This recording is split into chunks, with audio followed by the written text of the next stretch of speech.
Assalamualaikum warahmatullahi wabarakatuh.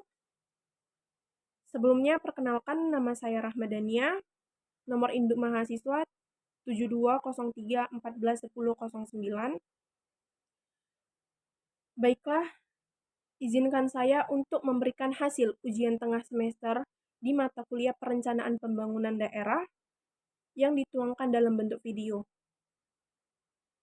Untuk mempersingkatkan waktu,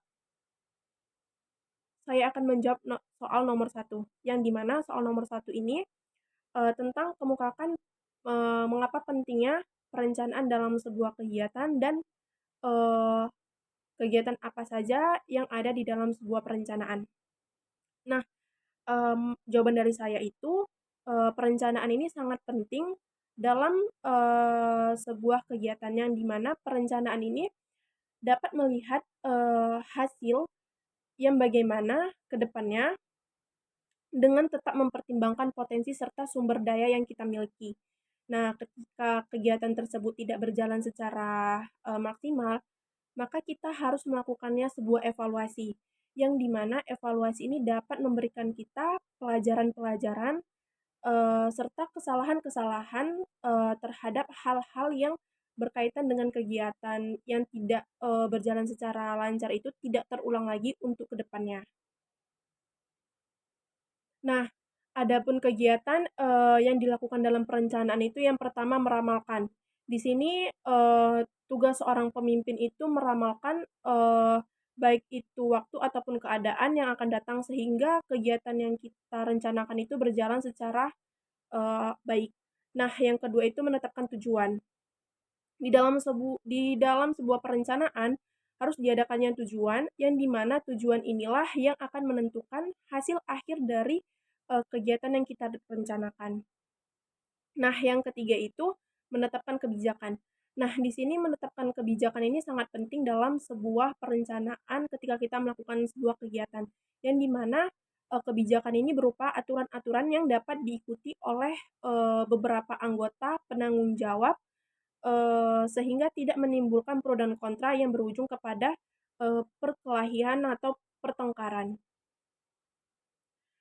Nah, yang keempat itu memprogram, di mana untuk terwujudnya kegiatan harus adanya schedule ataupun kegiatan yang menjelaskan tentang tugas-tugas dari beberapa penanggung jawab yang tersusun secara rapi yang berlandaskan atas prioritas dari kegiatan tersebut.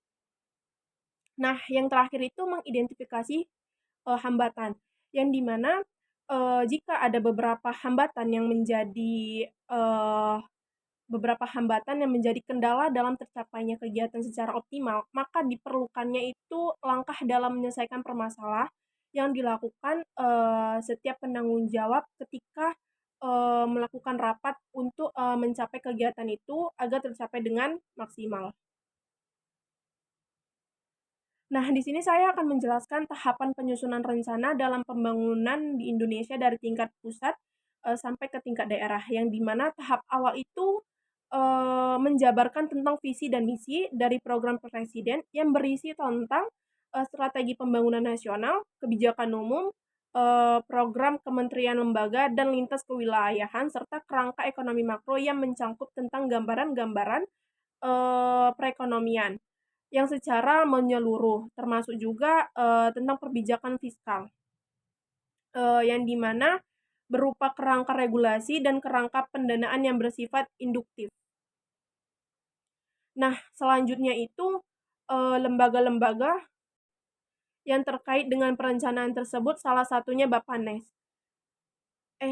Saya ralat, maaf sebelumnya, yang yang terkait itu Bappenas, yang dimana lembaga ini mengambil sebuah keputusan ataupun sebuah koordinasi serta pengendalian pembangunan sehingga tercapai perencanaan pembangunan secara maksimal. Nah, yang kedua itu Badan Pengawas Keuangan dan Pembangunan. Di sini Badan Pengawas ini bertujuan atau memiliki wewenang dengan mengawasi tentang keuangan serta membina dalam melayani umum di bidang perencanaan pembangunan. Nah, yang ketiga itu Kantor Staf Presiden, yang dimana memiliki fungsi dalam menyelenggarakan serta memberikan dukungan kepada presiden ataupun wakil presiden dalam melaksanakan program-program yang sudah direncanakan. Nah, yang terakhir itu lembaga yang terkait itu sekretaris kabinet, di mana lembaga ini berkedudukan kita bertanggung jawab kepada presiden dalam memberikan pengelolaan manajemen atas kegiatan yang diselenggarakan. Baiklah, soal nomor 3 itu yang dimaksud dari tahap-tahap dalam proses perencanaan pembangunan ini sendiri ialah sebuah langkah-langkah yang dilakukan agar terwujudnya pembangunan secara sempurna dengan melalui proses perencanaan yang bertahap, yang memberikan sebuah pengarahan terhadap penggunaan sumber-sumber ekonomi yang terbatas dengan tujuan untuk mencapai tujuan berdasarkan keadaan sosial ekonomi yang lebih baik secara efektif dan efisien. Nah, adapun 4 tahap itu, yang pertama itu menentukan target, di mana ketika kita menentukan target ini udah dimulai sejak kita membuat sebuah perencanaan dengan mengambil berbagai keputusan agar kegiatan tersebut berjalan secara efektif. Contohnya itu, sebelum kita melaksanakan program kerja dari organisasi atau instansi yang berkaitan, hal apa sih yang dapat kita capai sehingga dapat terlaksana kegiatan itu secara sempurna dan dapat memberikan manfaat kepada masyarakat-masyarakat yang terkait ataupun yang terikat di dalam kegiatan tersebut. Nah, yang kedua itu memanajemenkan waktu, di mana dalam merencanakan sebuah kegiatan kita harus menentukan waktu yang dapat menggambarkan berhasil atau tidak kegiatan yang sudah kita rencanakan. Nah, contohnya itu ketika kita melaksanakan satu program kerja dari salah satu organisasi ataupun salah satu instansi, kita harus menentukan waktu serta keadaan yang bagaimana yang dapat membuat kegiatan kita itu berjalan secara efektif. Yang dimana banyak hal yang dapat menjadi pertimbangan. Salah satunya itu kita harus berpikir bagaimana jika kita melaksanakan program kerja tersebut di tanggal 28. Nah, tepatnya tanggal 28 itu di hari Selasa. Tentu di tanggal itu kita mengetahui bahwa masih banyak masyarakat yang menjalani aktivitasnya masing-masing. Maka kita putuskan untuk melaksanakan kegiatan prakerja kita itu di hari Sabtu. Tentu di hari Sabtu hari yang sangat longgar di mana sedikit masyarakat yang melakukan aktivitas wajib dalam memenuhi kebutuhannya sehari-hari. Nah, yang ketiga itu segala kesulitan serta hambatan, yang dimana mana segala kesulitan dan hambatan ini perlu dikembangkan untuk mengukur sejauh mana kemampuan organisasi kita dalam mencapai tujuan. Di saat proses kegiatan kita berjalan, tentunya ada faktor eksternal dan internal yang menghambat kegiatan kita itu berjalan secara sempurna. Nah, contohnya itu jika di dalam proses kegiatan kita ada salah satu anggota kita yang mendapatkan musibah, misalkan nih dia berjalan di jalan raya. Nah, di jalan raya itu dia mendapatkan musibah, yakni HP-nya itu dijamret. Tentu hal itu menjadi sebuah hambatan eksternal dalam tercapainya kegiatan itu. Nah, dengan adanya masalah tersebut, tentu beberapa penanggung jawab dalam menanggung jawabin kegiatan tersebut tidak fokus. Dalam arti kata, mereka tidak fokus dalam menjalankan tugasnya masing-masing. Tentu ini menjadi sebuah hambatan secara eksternal. Nah, untuk mencapai ataupun untuk keluar dari masalah tersebut, maka perlunya para penanggung jawab itu mengambil sebuah keputusan, salah satunya ketua dalam kegiatan pelaksanaan tersebut mengambil alih dalam menyelesaikan masalah tersebut dengan memberikan arahan kepada seseorang ataupun anggota yang terkena musibah bahwa tidak boleh tidak boleh menggunakan handphone sembarangan, apalagi di tengah jalan di jalan raya di saat semua orang di saat semua orang melakukan aktivitasnya masing-masing. Nah, yang terakhir itu adanya evaluasi. Di dalam sebuah perencanaan perlu adanya evaluasi ataupun pembelajaran.